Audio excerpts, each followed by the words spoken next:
जय हिंद दोस्तों, आप सभी का बहुत बहुत स्वागत है मेरे यूट्यूब चैनल में। तो अभी हम लोग तैयारी कर रहे हैं यूपी पुलिस एग्ज़ाम 2023-24 की, जिसमें कि अभी तक हम लोग सेट नंबर 10 और पार्ट नंबर 20 तक कवर कर लिए हैं। आज हम लोग सेट नंबर 11 और पार्ट नंबर 2 को कवर करने वाले हैं, जो यूपी पुलिस एग्ज़ाम के लिए मोस्ट इंपॉर्टेंट है और सारा क्वेश्चन खान सर के बुक से लिया गया है। तो वीडियो को लास्ट तक जरूर देखिएगा। तो चलिए आज का वीडियो स्टार्ट करने से पहले जो भी फ्रेंड्स इस वीडियो को देख रहे हैं, वीडियो को लाइक, शेयर और इस चैनल पर पहली बार आए हैं तो चैनल को सब्सक्राइब जरूर कर लीजिएगा। और जो भी फ्रेंड्स को पीडीएफ की आवश्यकता हो तो हमारे टेलीग्राम चैनल से जुड़ जाइए। वहाँ से आपको 1 से लेकर के पूरा 10-11 तक का पीडीएफ आपको मिल जाएगा और सारा क्वेश्चन जो है वो सारा क्वेश्चन मोस्ट इंपॉर्टेंट है। तो चलिए आज का वीडियो स्टार्ट करते हैं क्वेश्चन नंबर 1 से।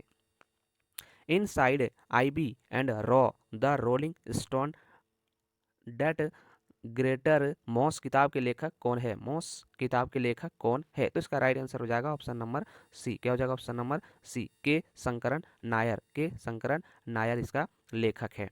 आगे बढ़ते हैं क्वेश्चन नंबर 2 की ओर। किस संशोधन ने सांसद और राज्य विधानमंडलों पर माल और सेवा कर को नियंत्रित करने वाले कानून बनाने के लिए एक साथ शक्ति प्रदान की है? एक साथ शक्ति प्रदान की है। तो इसका राइट आंसर हो जाएगा option number D. Option number D, 122वें संशोधन विधेयक 2014। 122वें संशोधन विधेयक 2014। आगे बढ़ते हैं क्वेश्चन नंबर 3 की ओर। एक अनधिकृत कंप्यूटर प्रोग्राम एक अधिकृत कार्यक्रम की तरह व्यवहार करता है, जिससे वह वास्तव में क्या कर रहा है उसे छुपाता है। इसे संभवतः कहते हैं। इसे संभवतः कहते हैं। तो इसका राइट आंसर हो जाएगा option number A. Option number A, Trojan horse. क्या बोलते हैं? ट्रोजन हॉर्स बोला जाता है उसको। आगे बढ़ते हैं क्वेश्चन नंबर 4 की ओर। जकार्ता एशियाई खेल 2018 में शूटिंग में स्वर्ण पदक जीतने वाले 16 वर्ष सौरभ चौधरी उत्तर प्रदेश के डैश से संबंधित है? डैश से संबंधित है। तो इसका राइट आंसर हो जाएगा option number C. Option number C, कहाँ से संबंधित है?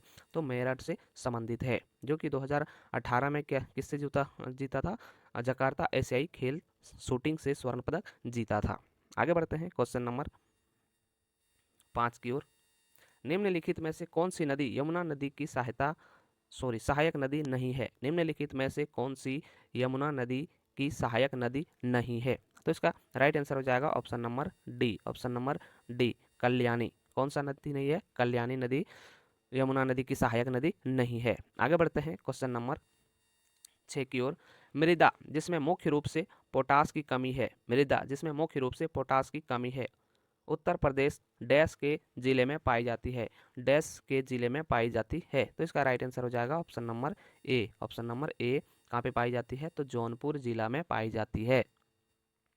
आगे बढ़ते हैं क्वेश्चन नंबर 7 की ओर। उत्तर प्रदेश का निम्नलिखित में से कौन सा जिला बुंदेलखंड क्षेत्र का हिस्सा है? बुंदेलखंड क्षेत्र का हिस्सा है। तो इसका राइट आंसर हो जाएगा option number C, Mahoba. Mahoba जिला जो है बुंदेलखंड क्षेत्र का हिस्सा है। आगे बढ़ते हैं क्वेश्चन नंबर 8 की ओर। अशोक स्तंभ में उत्कीर्ण किए हुए शेर का मुख्य, जिसे भारत सरकार द्वारा राष्ट्रीय प्रतीक के रूप में अपनाया गया है, डैश के संग्रहालय में संरक्षित है? संग्रहालय में संरक्षित है। तो इसका राइट आंसर हो जाएगा option number B. Option number B, कहाँ पर है? सारनाथ में है। कहाँ पर है? सारनाथ में है। आगे बढ़ते हैं क्वेश्चन नंबर 9 की ओर।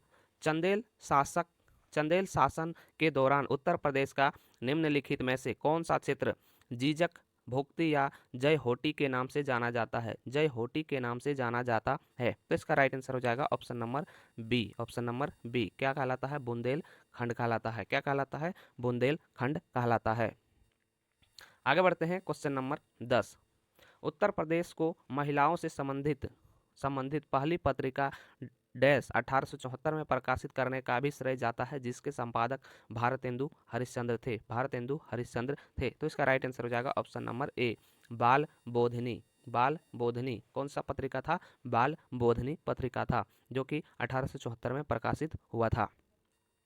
आगे बढ़ते हैं क्वेश्चन नंबर 11। प्रसिद्ध सितार वादक नवाब यातन यात सॉरी इनायत खान उत्तर प्रदेश के डैश से संबंधित है? उत्तर प्रदेश के डैश से संबंधित है। तो इसका राइट आंसर हो जाएगा ऑप्शन नंबर बी। क्या हो जाएगा ऑप्शन नंबर बी इटावा। कहाँ से संबंधित है? इटावा से संबंधित है।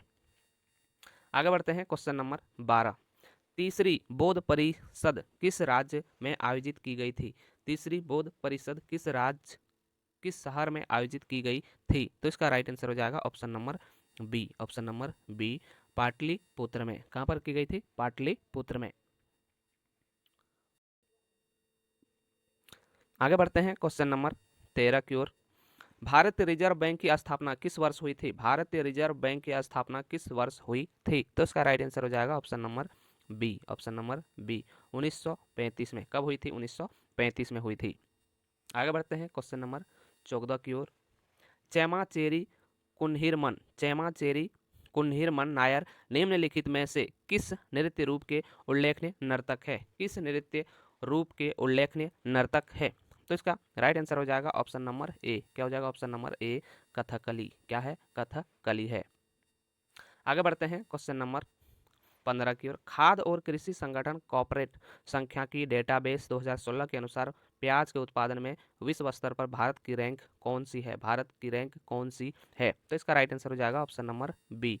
द्वितीय रैंक पर है। प्याज की खेती में भारत विश्व में कौन से स्थान पर है? द्वितीय स्थान पर है। आगे बढ़ते हैं क्वेश्चन नंबर 16 की ओर। वित्त वर्ष 2017-18 के दौरान भारत के निर्यात में वृद्धि का प्रतिशत क्या था? वृद्धि का प्रतिशत क्या था? तो इसका राइट आंसर हो जाएगा option number D. Option number D कितना है? 9.8%। 9.8%। आगे बढ़ते हैं क्वेश्चन नंबर 17 की ओर। भारत के संविधान का निम्नलिखित में से कौन सा भाग नागरिकता से संबंधित है? नागरिकता से संबंधित है। तो इसका राइट आंसर हो जाएगा option number B. Option number B भाग 2। किस में है? भाग 2 में नागरिकता से संबंधित है। आगे बढ़ते हैं क्वेश्चन नंबर 18 की ओर। भारत के संविधान के अनुच्छेद 24 के तहत वर्ष से कम आयु के बच्चे को किसी कारखाने में काम करने के लिए नियोजित नहीं किया जा सकता। नियोजित नहीं किया जा सकता। तो इसका राइट आंसर हो जाएगा option number A. Option number A कितने वर्ष तक? 14 वर्ष तक। 14 वर्ष तक के बच्चे को कोई भी कारखाने में काम करने का इजाज़त नहीं दिया जाता है। आगे बढ़ते हैं क्वेश्चन नंबर 19 की ओर। भारत के संविधान का निम्नलिखित में से कौन सा अनुच्छेद राष्ट्रपति के चुनाव की प्रक्रिया से संबंधित है? राष्ट्रपति के चुनाव की प्रक्रिया से संबंधित है। तो इसका राइट आंसर हो जाएगा option number B. Option number B अनुच्छेद 55। अनुच्छेद 55 में। क्वेश्चन नंबर 20 की ओर बढ़ने से पहले जो भी फ्रेंड्स इस वीडियो को देख रहे हैं, वीडियो को लाइक और अपने दोस्त के पास शेयर जरूर कर दीजिएगा। और इस चैनल पे पहली बार आए हैं तो चैनल को सब्सक्राइब जरूर कर लीजिएगा। और जितना भी क्वेश्चन बता रहे हैं वो यूपी पुलिस एग्जाम को ध्यान में रख करके बता रहे हैं, क्योंकि सारे क्वेश्चन मोस्ट इंपॉर्टेंट है। एग्जाम में पूछने का बहुत ज़्यादा चांसेस है। तो आप लोग एकदम पूरे लास्ट तक वीडियो को देखिए और अच्छे से, ताकि आप लोगों को एक भी क्वेश्चन छूटे नहीं। और अगर यहाँ तक वीडियो देख ही लिए हैं तो चैनल को सब्सक्राइब जरूर कर लीजिएगा। तो चलिए देखते हैं क्वेश्चन नंबर 20 को। निम्नलिखित में से कौन भारत में पहली लोकसभा के उप सभापति थे?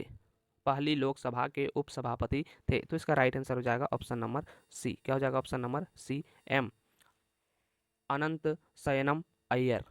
एम अनंत शयनम अय्यर। आगे बढ़ते हैं क्वेश्चन नंबर 21 की ओर। भारत के संविधान का अनुच्छेद 66 किससे संबंधित है? 66 किससे संबंधित है? तो इसका राइट आंसर हो जाएगा option number B. Option number B उपराष्ट्रपति का चुनाव। उपराष्ट्रपति का चुनाव। आगे बढ़ते हैं क्वेश्चन नंबर 22 की ओर। सीरिया की राजधानी है। सीरिया की राजधानी है। तो इसका राइट आंसर हो जाएगा ऑप्शन नंबर बी दशमिक। कहाँ है? दशमिक है सीरिया की राजधानी। आगे बढ़ते हैं क्वेश्चन नंबर 23 की ओर। म्यांमार की मुद्रा निम्नलिखित में से कौन सी है? म्यांमार की मुद्रा निम्नलिखित में से कौन सी है? तो इसका राइट आंसर हो जाएगा ऑप्शन नंबर ए। क्या हो जाएगा ऑप्शन नंबर ए? क्यात। क्या है? क्यात है। आगे बढ़ते हैं क्वेश्चन नंबर 24 की ओर। अफ्रीका महाद्वीप का सबसे अधिक आबादी वाला देश निम्नलिखित में से कौन सा है? सबसे अधिक आबादी वाला देश निम्नलिखित में से कौन सा है? तो इसका राइट आंसर हो जाएगा option number B. Option number B कौन सा है? नाइजीरिया। नाइजीरिया है। आगे बढ़ते हैं क्वेश्चन नंबर 25। उत्तरी अमेरिका के निम्नलिखित देशों में से भूमि का क्षेत्रफल उसके कुल भूमि क्षेत्र के प्रतिशत के रूप में उत्तरी अमेरिका क्षेत्र में सबसे अधिक है। उत्तरी अमेरिका क्षेत्र में सबसे अधिक है। तो इसका राइट आंसर हो जाएगा option number B. Option number B कहाँ पे है? कनाडा में है। कहाँ पर है? कनाडा में है। आगे बढ़ते हैं क्वेश्चन नंबर 26 की ओर। निम्नलिखित में से कौन सी नदी बंगाल की खाड़ी में नहीं गिरती है? निम्नलिखित में से कौन सी नदी बंगाल की खाड़ी में नहीं गिरती है? तो इसका राइट आंसर हो जाएगा option number A. Option number A, Narmada नदी। नर्मदा नदी जो है कि बंगाल की खाड़ी में नहीं गिरती है। बाकी कावेरी, कृष्णा, गोदावरी सब कहाँ पे गिरती है? बंगाल की खाड़ी में गिरती है। आगे बढ़ते हैं क्वेश्चन नंबर 27 की ओर। मानवाधिकार कार्यकर्ता कृति भारती किस सामाजिक बुराई के विरुद्ध लड़ाई में शामिल है? लड़ाई में शामिल है। तो इसका राइट आंसर है option number C. Option number C, बाल विवाह। किससे संबंधित है? बाल विवाह से संबंधित है। आगे बढ़ते हैं क्वेश्चन नंबर 28। भारत सरकार छत्तीसगढ़ को एक विशेष नक्सल विरोधी युद्ध बल प्रदान करने जा रही है, उसका नाम है, उसका नाम है। तो इसका राइट आंसर हो जाएगा option number A. Option number A, black panther. क्या नाम है? ब्लैक पैंथर, जो कि नक्सली युद्ध बल प्रदान करने जा रही है। किसको? छत्तीसगढ़ को। आगे बढ़ते हैं क्वेश्चन नंबर 29 की ओर। भारत और पाकिस्तान के बीच किस वर्ष शिमला समझौते पर हस्ताक्षर किए गए थे? किस वर्ष शिमला समझौते पर हस्ताक्षर किए गए थे? तो इसका राइट आंसर हो जाएगा option number B. Option number B, कब? 1972 में। 1972 में। आगे बढ़ते हैं क्वेश्चन नंबर 30 की ओर। 2018 में किस शहर में नाबार्ड ने जलवायु परिवर्तन केंद्र स्थापित किया है? जलवायु परिवर्तन केंद्र स्थापित किया है। तो इसका राइट आंसर हो जाएगा ऑप्शन नंबर डी। क्या हो जाएगा? Option number D, Lucknow. कहाँ पे किया है? लखनऊ में किया है। आगे बढ़ते हैं क्वेश्चन नंबर 31।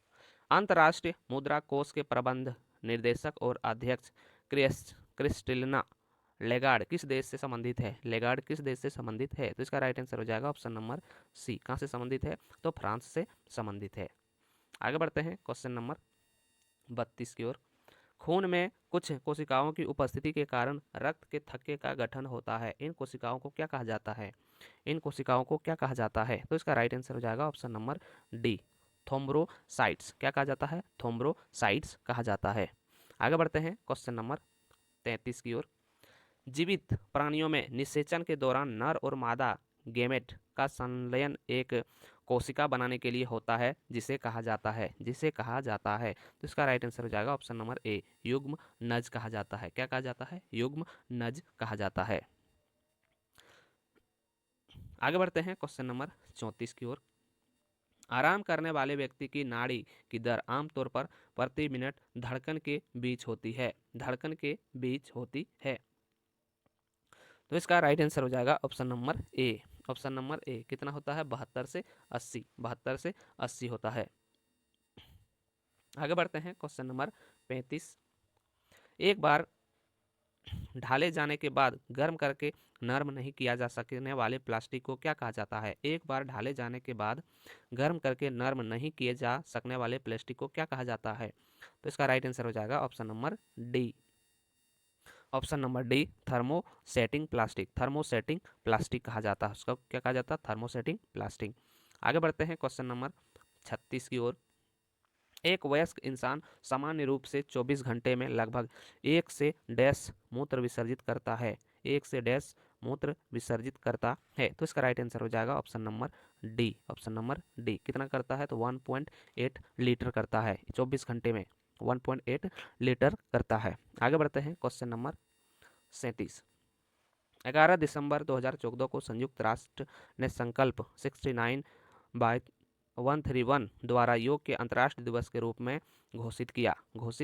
तो इसका राइट आंसर हो जाएगा option number A. Option number A, कब किया है? 21 जून को किया गया है। 21 जून को किया गया है। आगे बढ़ते हैं क्वेश्चन नंबर 38 की ओर। 1943 में विटामिन के आविष्कार के लिए डैश को नोबेल पुरस्कार दिया गया था। डैश को नोबेल पुरस्कार दिया गया था। तो इसका राइट आंसर हो जाएगा option number B. Option number B, डोइजी एंड डैम। डोइजी एंड डैम को दिया गया था नोबेल पुरस्कार। तो ये था मेरा आज का लास्ट क्वेश्चन। आई होप आप लोगों को यह वीडियो अच्छा लगा तो वीडियो को लाइक, और अगर यहाँ तक वीडियो देख ही लिए हैं तो चैनल को सब्सक्राइब और अपने दोस्त के पास शेयर जरूर कर दीजिएगा, क्योंकि अभी हम लोग यूपी पुलिस की तैयारी कर रहे हैं, जिसका डेट आ चुका है और एग्जाम भी चल रहा है। तो आप लोग दम बढ़िया से तैयारी कीजिए, ताकि आप लोगों का एक भी क्वेश्चन नहीं छूटे। तो आज के लिए इतना ही, फिर कल एक नए सेट के साथ मिलेंगे। तब तक के लिए जय हिंद, वंदे मातरम।